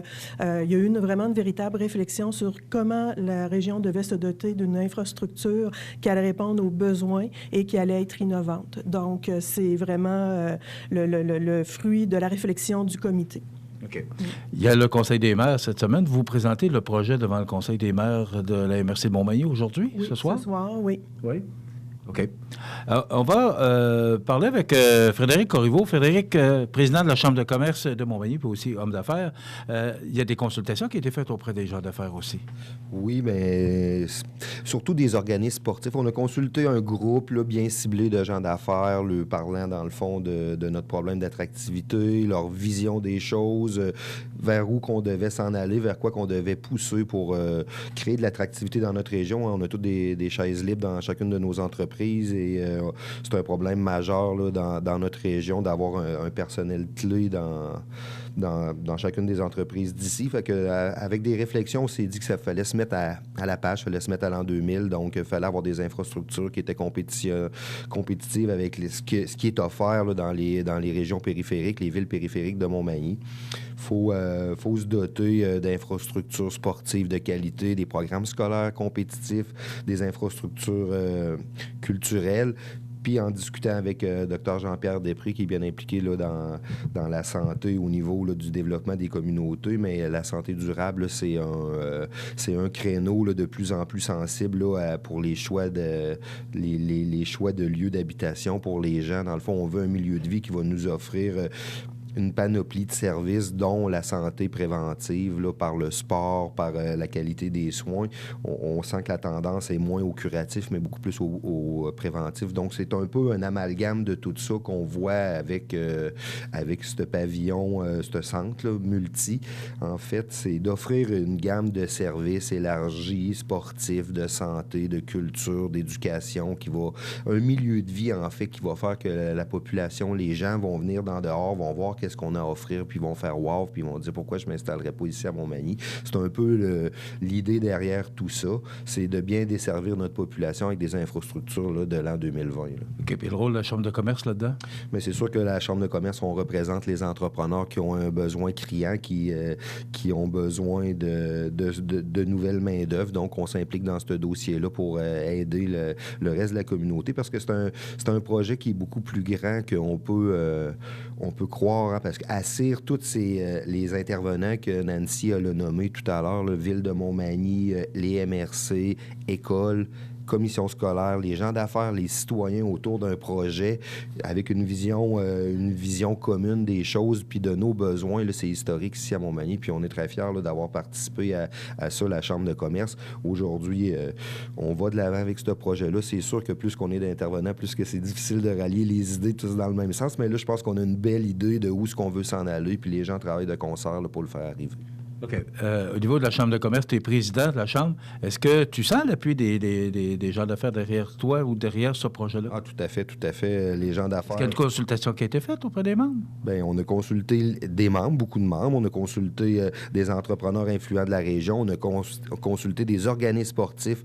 On a créé un comité de parents bénévoles de sport pour savoir c'était quoi leurs besoins, c'était quoi leur vision, vers où ce qu'ils aimeraient qu'on s'en va, vers quoi qu'on pousse comme projet. Qu'il y a eu beaucoup de consultations de fait là, en privé, en petits groupes. Puis aujourd'hui, c'est les consultations un peu plus publiques pour aller sonder le pouls de la population, parce qu'on veut que ça soit un projet qui soit régional, on veut que ça soit un projet que les gens embarquent dedans, on veut que les gens se sentent impliqués puis comprennent le besoin qu'on a d'avoir ce genre d'infrastructure-là, puis les biens fondés là, d'une telle infrastructure à Montmagny, là. C'est un projet régional, en fait. Hein. Aussi, on veut être capable de sensibiliser les gens des villes avoisinantes, des villages avoisinants, que oui, ça peut se passer à Montmagny, ça va se faire à Montmagny parce que Montmagny est la ville-centre de notre région, mais c'est un projet pour tout le monde. On a beaucoup d'idées au niveau des transports créatifs pour amener les gens des autres villages aux alentours à bénéficier de cette infrastructure-là. Là. Il y a beaucoup de belles idées qui sortent. Là. Mme Lebrec le mentionnait, parce que la MRC de Lillet, donc c'est Montmagny-Lillet, c'est ce qu'on comprend. Est-ce que c'est sûr que c'est des infrastructures importantes là, qu'on retrouve souvent dans les grandes agglomérations. Donc, ça prend un certain bassin pour pouvoir offrir ce genre d'infrastructure-là. Tout à l'heure, on mentionnait les consultations faites via la Chambre de commerce, mais l'école va nous dire aussi les arts de la scène, la salle de spectacle qui appartient à l'école. Il y a eu aussi le même exercice qui a été fait au niveau des groupes sportifs, au niveau des groupes culturels également. Là. OK. M. Pouliot, on va justement en parler, si vous voulez vous approcher. Oui. Bernard Pouliot, qui est directeur général de l'école secondaire Jacques Cazot, c'est quoi votre implication? Parce que l'école, c'est quand même là que ça va se passer. C'est chez nous que ça se passe, effectivement. Puis ce qu'on trouve d'intéressant, c'est de travailler avec nos partenaires pour améliorer nos infrastructures, parce que c'est quand même des infrastructures qui datent du début des années 70 et on a besoin de renouveler tout ça. Donc, pour nous, c'est important de participer. On parlait de santé durable, puis la santé durable, si on veut que ce soit un concept qui s'implante bien, bien, chez les jeunes, nous, à l'adolescence, on pense que si on développe cette idée-là, on a des chances que ça dure dans le temps. On travaille fort avec le défi Pierre Lavoie. On entraîne des jeunes qui courent à chaque jour pour faire un Québec-Montréal à la course. Donc, c'est quand même intéressant. On a Filles actives aussi. Donc, on développe plusieurs projets pour amener nos jeunes à comprendre ce concept-là. Puis, bien, si on réussit à établir ce concept-là, bien, les gens vont être plus en forme, plus en santé, plus longtemps, moins besoin peut-être du réseau de la santé pour poursuivre. Donc, je pense qu'il y a un concept que le docteur Després a établi puis qui est très intéressant. En tout cas, nous, on a le goût comme école de participer à ça et d'être là. Et veut pas, l'école secondaire Louis-Jacques Cazot, c'est au centre de Montmagny. On a de l'espace. La vie à Cazot se passe à tous les jours, le soir, la fin de semaine. C'est vraiment important. C'est ça. Moi, j'ai été là en fin de semaine, puis je suis surpris de voir la quantité de jeunes. Il y a de la culture physique ou du conditionnement physique là, le dimanche. C'est de voir la quantité de gens qui passent là. Effectivement, il y a beaucoup de personnes, soit au niveau culturel ou au niveau éducatif. Il y a beaucoup de gens qui sont à l'école. Puis nous, on veut que ça reste comme ça, puis on veut que ça se développe encore plus. Donc, c'est pour ça qu'on fait partie du groupe, puis on croit vraiment à l'importance. M. Corriveau a parlé du manque de main-d'œuvre. Bien, pour nous aussi, l'école, on manque de main-d'œuvre. Donc, si on veut attirer de la main-d'œuvre, bien, c'est d'avoir les meilleures infrastructures possibles, puis d'offrir les meilleurs services possibles à la population, puis à nos jeunes. Puis on trouve ça important. Donc, on est dans les journées de la persévérance. Puis la persévérance, ça se développe de toutes sortes de façons. Mais de vivre dans des belles infrastructures, je pense que ça peut être quelque chose d'intéressant. OK. Donc, est-ce que vous, de votre côté, vous avez fait une consultation par rapport aux gens qui travaillent chez vous? Ou est-ce qu'à l'interne, il y avait une consultation faite? Oui, effectivement. On a consulté les enseignants sur le projet culturel, donc avec le conseil d'établissement aussi. Sur le projet de complexe sportif, on a parlé avec nos enseignants d'éducation physique. Donc, on est en train de faire avancer le dossier, effectivement, auprès de notre personnel à l'école. Bon, on sait qu'au niveau sportif, gymnase et tout ça, il y a des manques aussi, il y a des besoins. Il y a des besoins, effectivement. Entre autres, dans le projet de complexe sportif, nous, on y voit un intérêt pour la piscine parce que la piscine arrive en fin de vie. Donc, ça va être une infrastructure à renouveler. La palestre aussi qui est dans le projet. On a pour Manigym un espace qui est très restreint. Donc, on veut améliorer cette situation-là pour des gens qui utilisent nos plateaux à l'école. Là. OK. Ben, c'est bon. Madame Lebrec, je vais vous ramener avec moi. Les consultations, parce que là, il y a des consultations. Oui. Ça commence demain. C'est important de le mentionner. Des consultations qui vont être faites comment? C'est vraiment un peu comme on vient de faire là, de présenter la vision du comité, tout le travail qui a été fait jusqu'à maintenant, ce qui nous a animés comme leitmotiv là, pour parler d'un tel projet, un tel positionnement. Leur mentionner un petit peu ce que le milieu souhaite avoir comme infrastructure à la lumière de nos discussions, les laisser travailler pour nous dire qu'est-ce qu'eux souhaitent avoir également et leur montrer aussi des exemples d'ailleurs. Qu'est-ce qui se passe au Québec en termes d'infrastructure et un peu comme on a fait lors des focus group, à la lumière de tout ça, bien, de ramasser ce que les gens veulent. Et il y a quand même des idées super intéressantes qui ressortent de ça puis qui nous aident à nous positionner pour mieux réfléchir le projet. Ça s'adresse à qui? À tout le monde.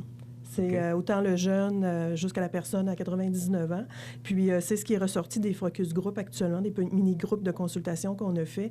Les gens veulent qu'on pense à nos jeunes. Les gens veulent que ce soit un lieu intergénérationnel, un lieu, oui, pour la pratique sportive, culturelle, mais un lieu où est-ce que les gens peuvent aller prendre un café, voir les sports qui se font, discuter, etc. Donc, actuellement, là, c'est un peu comme ça que le projet est en train de s'enligner, que ce soit un milieu de vie. Puis l'aspect regroupé, comme vous mentionnez tout à l'heure, il y a un milieu de vie au niveau de l'école. C'est beaucoup ressorti, ça, que les gens, d'avoir un seul endroit où est-ce qu'on retrouve une multitude d'infrastructures pour le développement de l'individu. La globalité, là, quand on dit santé globale, c'est ça. L'individu a besoin de pratiquer de la culture, du sport, mais aussi de sociabiliser. Donc, ce qu'on comprend, on parlait de la piscine, on parlait de la salle Edwin, parce qu'on sait qu'il y a eu une consultation avec les Arts de la Seine, un sondage qui a été fait auprès de la population pour la réfection de la salle, que je pense que c'est dû aussi. Alors, ce qu'on comprend, c'est que ce projet-là se ferait à l'école Cazot. Actuellement... Je le dis au conditionnel, là, ça oui, fait. Le comité était unanime à l'effet qu'il faut que ça se fasse à l'école, il faut que ça bénéficie aux jeunes et il faut que ça soit un lieu ouvert pour la communauté. OK. Consultation, c'est demain, mardi, à Saint-Fabien-de-Panay. Mercredi, le 19. Oui. Aujourd'hui, on est le mardi, fait que c'est demain. OK. Le 19, de 7h à 9h. Et c'est à quel endroit? C'est à la salle communautaire de Saint-Fabien-de-Panay. Puis pour celle de Saint-Jean-Port-Joli, qui va être le 25. À l'école primaire de Saint-Jean-Port-Joli, le 25, on a une deuxième consultation. Et la troisième consultation va avoir lieu chez nous, à l'école secondaire à Louis-Jacques Cazot. OK. Cette consultation-là, on va parler du projet. On explique le projet. On avait parlé tout à l'heure pour la santé durable, mais on va expliquer le projet en long et en large, c'est ce que je comprends? On va expliquer les réflexions du comité parce que c'est des séances de consultation. Fait qu'on explique la vision que le comité, en lien avec les focus group qu'on a menés, mais l'objectif, c'est vraiment aussi d'avoir la vision des gens. Sur ce projet-là. Donc, on ne veut pas juste... oui, on va leur donner de l'information, mais on veut aussi qu'ils nous disent qu'est-ce qu'ils souhaiteraient avoir. Ils s'attendent à quoi d'une telle infrastructure? Demain matin, si le projet se fait, là, ils voudraient avoir quoi comme infrastructure? OK. La suite des choses, Mme Labrec, après les consultations, ça va être quoi la suite du projet? On s'en va où après les consultations? Bien, c'est sûr et certain que le comité, c'est de ramasser de l'argent pour faire en sorte, autant au niveau d'aide financière que d'une levée de fonds. Puis dans la vision commune, puis ça a été dit aussi par les gens d'affaires, ils souhaitent une vision globale et une seule levée de fonds avec un projet d'envergure. Donc, l'objectif, c'est un coup que le projet est arrêté, bien, c'est de voir comment on peut financer ce projet-là au bénéfice de la population et des entreprises. Est-ce qu'il y a un chiffre qui a été avancé? Ben oui, on parle de 30 millions pour le volet sportif, puis d'environ entre 10 et 12 millions pour le volet culturel. Et c'est des projets qui ne sont pas dans les mêmes enveloppes budgétaires au niveau gouvernemental. Okay. La culture est dans une enveloppe du ministère de la Culture et le sport peut être dans une autre enveloppe, éducation, etc. OK. Les gens d'affaires, est-ce qu'ils ont été sollicités? Est-ce qu'ils ont eu une approche qui a été faite par rapport au financement? Il y a déjà un peu d'argent qui a été mis là, par différents gens d'affaires. C'est déjà commencé? Bien, en tout cas, pour déjà présenter un esquisse, faire un plan. Le plan d'un esquisse, là, il y a des gens d'affaires qui se sont impliqués au niveau monétaire là-dedans, mais je crois que quand on aura un projet bien ficelé, les gens d'affaires seront au rendez-vous parce que c'est un besoin là, qu'on a tous, fait qu'on est prêt à investir dans notre communauté pour le bien de nos entreprises, mais aussi de notre communauté, de notre région. OK. Donc, les consultations, Mme Lebrec, on le rappelle, c'est... Oui, le 19 à Saint-Fabien-de-Panay, le 25 à Saint-Jean-Port-Joli et le 26 à l'école secondaire Louis-Jacques Cazot. Et à Saint-Jean-Port-Joli, on comprend, et Saint-Fabien-de-Panay, c'est que, on le dit en début d'entrevue, c'est vraiment, on veut ce projet-là régional. Oui, c'est des infrastructures qui font en sorte que ça bénéficie à une collectivité. Alors, on va suivre ça de près, ce projet-là. On va suivre aussi, on va attendre le rapport des consultations. Alors, on va vous inviter à nouveau pour avoir le pouls un peu de ce qui se passe en région. Merci d'avoir été avec nous. Nancy Labrec, qui est directrice générale de la MRC, Bernard Pouliot, qui est directeur de l'École secondaire Cazot, et Frédéric Corriveau, qui est président de la Chambre de commerce. Merci. Puis on va vous souhaiter bon succès avec votre projet. Merci beaucoup. Voilà, ça complète dans quelques instants. José Soucy, les grands titres de l'actualité. Desjardins et ses membres sont toujours là pour faire briller la jeunesse. Les jeunes ont des rêves, des ambitions, des projets et les caisses Desjardins de Montmagny-Lillet sont fiers de les soutenir et de les faire rayonner. Desjardins, toujours là pour faire briller la jeunesse.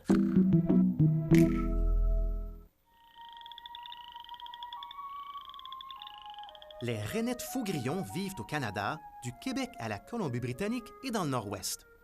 Ces petits amphibiens passent l'hiver gelés sous les débris forestiers. Ils chantent dès le réveil au printemps. Ce chant ressemble au bruit d'un ongle qui passe sur les dents d'un peigne. Les rainettes faux-grillons vivent dans plusieurs types de plans d'eau peu profonds. Et elles sont sensibles aux changements dans leur habitat. Pour en savoir plus sur les rainettes faux-grillons, ffdp.ca. La résidence Manoir Saint-Louis, c'est une entreprise familiale qui met à la disposition de ses résidents autonomes et semi-autonomes tous les services et divertissements dans une ambiance de confort, de respect et d'écoute. La résidence Manoir Saint-Louis fait sur mesure pour vous, 248-0071.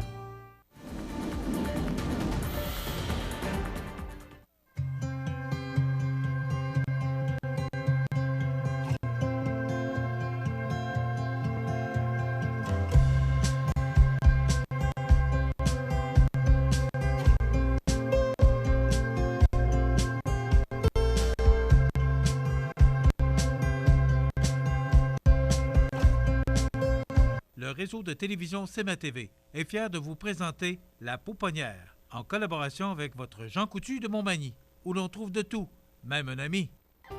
Santé, beauté, photo. Votre Jean Coutu de Montmagny, c'est tout ça et encore bien plus. Jean Thibault et toute son équipe du Jean Coutu de Montmagny sont fiers de s'associer à CMA TV dans la présentation de La Pouponnière et profitent de l'occasion pour féliciter les heureux parents.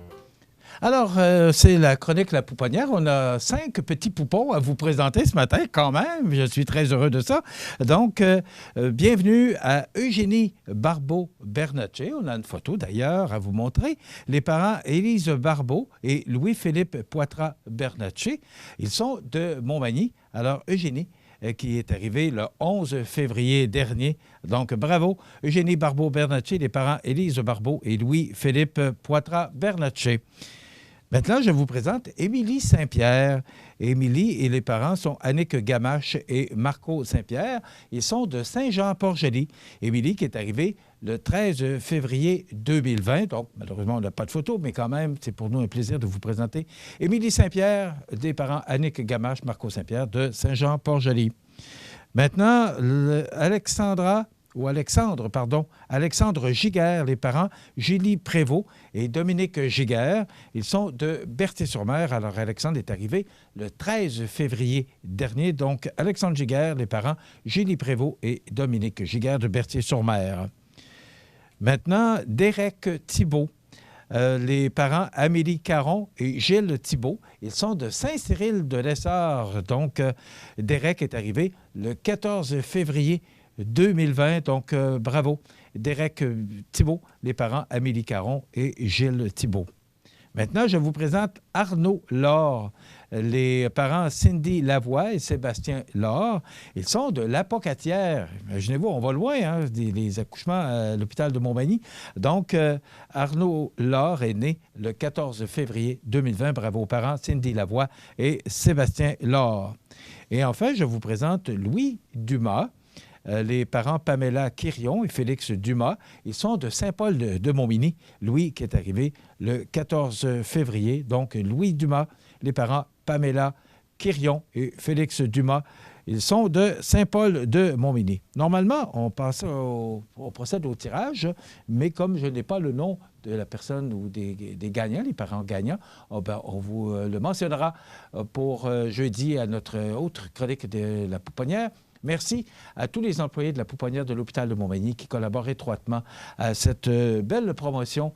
Et pour nous, c'est un plaisir que de présenter ces nouveaux-nés et ces nouveaux parents à notre écran. Bravo! Il y en a beaucoup, hein? C'est le fun. Alors voilà, ça complète la chronique La Pouponnière.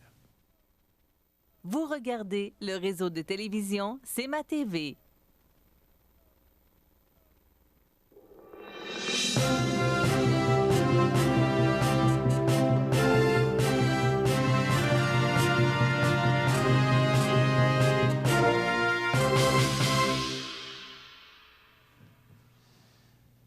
Alors, dans l'actualité, mon ami... Ça va bien ce matin? Oh! D'ailleurs, parce qu'on avait 3 invités, on ne pouvait pas faire l'entrevue, faute de place sur le plateau ici. Alors, on l'a fait dans l'entrée de nos... Le studio C. Studio R, réception. Studio réception. Alors, écoute, l'actualité est Bombardier et encore Bombardier. Écoute, c'est le sujet de l'heure, mais le principal, c'est que tout semble un peu... je dirais pas. Est-ce qu'on doit se rassurer? Je pense que oui, parce que la Caisse de dépôt devient le principal actionnaire d'Alstom, qui est le géant ferroviaire maintenant, je te dirais le plus gros au monde, ou possiblement du moins. Et le gouvernement du Québec, par l'entremise de la Caisse de dépôt, donc notre argent également, devient l'actionnaire majoritaire. Je présume que ça va aider à garder les emplois, notamment à l'Apocatière. Et du côté du premier ministre, on veut créer aussi un peu le siège social du nord de l'Amérique concernant l'industrie ferroviaire. Il parle de 13 000 employés à Montréal. Non, c'est vraiment du monde. Je pense que juste à l'Apocatière, c'est 300-400 emplois minimum. Demain matin, tu fermes Bombardier à l'Apocatière, ça va pas très bien pour l'économie. C'est la même chose qu'on avait vécu ici quand Walpole a fermé, c'est 400 employés. Donc, malgré tout, c'est une bonne nouvelle. Bien entendu, celui qui s'occupait de Bombardier est beaucoup critiqué parce qu'on a l'impression que lui il a fait une vente de feu et il n'est pas parti pauvre de puis, l'événement. Ça, moi, je ne vais pas parler de ça, mais moi, ce que je comprends, c'est la dette que Bombardier a. Tu parles de 12 milliards de dollars, c'est pas rien, là. Alors, j'ai l'impression qu'il n'y avait pas le choix de faire une restructuration, mais là, il ne reste plus grand-chose. Non, c'est parce que, il reste c'était les avions d'affaires. C'était le fleuron québécois, là, je pense que... Écoute, c'est la Est-ce qu'on peut le reconstruire? Moi, j'ai espoir. Je ne penserais pas, sincèrement, pas aussi gros que c'était. Écoute, je ne suis pas un spécialiste de l'économie. Il a manqué certaines choses à certains endroits, à certains moments. Pour le reste, je ne peux pas en expliquer davantage, mais au moins, les emplois sont conservés ici. Et c'est d'ailleurs ce que les députés locaux, en l'occurrence Marie-Ève Proulx et Bernard Généreux, se réjouissaient hier, malgré tout, qu'on garde nos emplois. Et pour l'économie locale et du Québec, c'est une bonne nouvelle, malgré tout. Malgré tout. C'est sûr que je pense que les Québécois auraient aimé un autre scénario que celui qu'on a vécu hier, mais en même temps... Mais moi, je pense que ce qu'on a mis en place, c'est de garder ou de protéger les emplois. C'était le on voit ce premier. qui se passe avec Rona, puis je pense que là, on s'est assuré, parce qu'il y a 2 sièges de la Caisse de dépôt, ils ont 2 sièges au conseil d'administration de Alstom. Alors, ils vont être en mesure de voir ce qui se passe, puis d'intervenir aux besoins. Et comme la Caisse de dépôt devient un actionnaire important de la compagnie Alstom, on est quand même bien positionné. Alstom, c'est français. Ouais. C'est pas comme si c'était chinois, c'est français. Je veux dire, on a quand même des liens avec la France, on partage la même culture, la même langue. Donc, je sais pas, on s'entend que ça aurait été mieux si on avait tout gardé ça sous l'emprise de Québécois, mais en même temps, on fait partie un peu de l'équation maintenant parce que la Caisse de dépôt est devenue l'actionnaire majoritaire. Alors ça, c'est classé. Maintenant, on parle beaucoup du complexe sportif, là, parce qu'il y aura des consultations demain. Le 25 à Saint-Jean-Port-Joli et le 26 à Montmagny. Donc, on en a parlé tout à l'heure. Mais c'est loin d'être passé. J'ai l'impression qu'on veut pousser la machine. Oui, mais en même temps, c'est loin d'être passé parce que si on le passe par le PAFIR, hier, j'ai fait un petit calcul qui est même pas tout à fait bon parce que je pense que ça coûte encore plus cher que ça. Mais exemple, si on passait par le PAFIR, 66 qui est financé sur un projet évalué, exemple, un chiffre conservateur à 30 millions. Bien, Mme Labrec l'a mentionné tout à l'heure, une trentaine de millions pour le complexe sportif et parce que c'est 2 enveloppes différentes, parce que la salle des douanes, moi, écoute, on veut réparer cette salle-là. Et je pense, honnêtement, le complexe sportif, je ne suis pas assez informé pour en parler, mais pour avoir été de très près président du conseil d'administration fondateur, la salle des douanes, on l'a déjà réparée.